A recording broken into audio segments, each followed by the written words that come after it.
పట్టణ 3వ మహాసభలు జూన్ 1వ తేదీన రామకృష్ణపురంలో నిర్వహించుకోవడం జరిగింది। ఈ సమావేశానికి రాష్ట్ర కార్యదర్శి వర్గ సభ్యులు కలవని శంకరన్న గారు, రాష్ట్ర జిల్లా కార్యదర్శి రామడు లక్ష్మణ్ గారు, అదేవిధంగా రాష్ట్ర సంఘ సభ్యులు, జిల్లా కార్యవర్గ సభ్యులు మహాసభలో పాల్గొనడం జరిగింది। ఈ యొక్క మహాసభలు ముందుగా శ్రీరామన్ స్కూల్ నుంచి సూపర్వైజర్ వరకు భారీ ప్రదర్శన నిర్వహించి తర్వాత కమ్యూనిటీ హాల్ మీటింగ్ నిర్వహించడం జరిగింది। ఈ సమావేశంలో గత 3 సంవత్సరాల్లో చేసినటువంటి కమ్యూనిస్టు పార్టీ పోరాటాలను ప్రతినిధులకు వివరించడం జరిగింది। అదేవిధంగా భవిష్యత్తులో కమ్యూనిస్టు పార్టీ చేసేటువంటి పోరాటాలకు తీర్మానాలను చేయడం జరిగింది। దాంతోపాటు ఈ యొక్క సమావేశంలో రాష్ట్ర నాయకులు దేశ రాజకీయాలపై అదేవిధంగా జిల్లాలో జరుగుతున్నటువంటి పరిస్థితులపై కూడా వివరించడం జరిగింది। ఈ సమావేశాన్ని ఈ మహాసభను విజయవంతం చేసినందుకు ప్రతి ఒక్కరికి కూడా పేరు పేరున ధన్యవాదాలు తెలియజేస్తూ ఉన్నాం।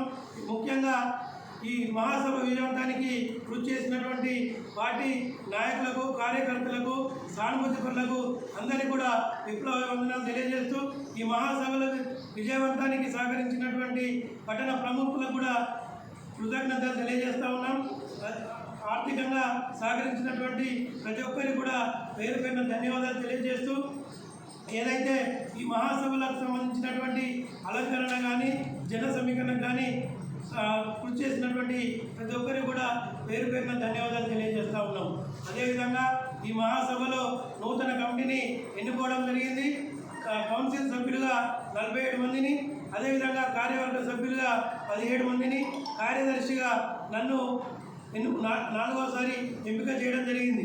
ఈ కార్యదర్శిగా ఎన్నుకున్నటువంటి రాష్ట్ర కార్యదర్శి వర్గ సభ్యులకు, అదేవిధంగా జిల్లా కార్యదర్శికి, అదేవిధంగా ప్రతినిధులందరికీ కూడా పేరు పేరున ధన్యవాదాలు తెలియజేస్తూ ఏదైతే నమ్మకంతో నాకు ఈ పదవి ఇచ్చారో వారందరికీ కూడా కృతజ్ఞతలు తెలియజేస్తూ భవిష్యత్తులో మీ నమ్మకాన్ని నిలబెట్టే విధంగా కృషి చేస్తూ యాదన్పల్లి మున్సిపాలిటీలో ప్రజా సంఘాల నిర్మాణానికి, పార్టీ నిర్మాణానికి కూడా కృషి చేస్తానని, రాబోయే ఎన్నికల్లో కూడా మున్సిపాలిటీ కౌన్సిలర్ల ఎన్నికల్లో కూడా ఎక్కువ మందిని గెలిచే విధంగా కూడా కృషి చేసి మన ప్రతినిధులను పంపే విధంగా కృషి చేస్తానని చెప్పి తెలియజేస్తూ మరొకసారి ఈ మహాసభలో విజయవంతాన్ని కృషి చేసినటువంటి ప్రతి ఒక్కరికి కూడా పేరు పేరున ధన్యవాదాలు తెలియజేస్తాను।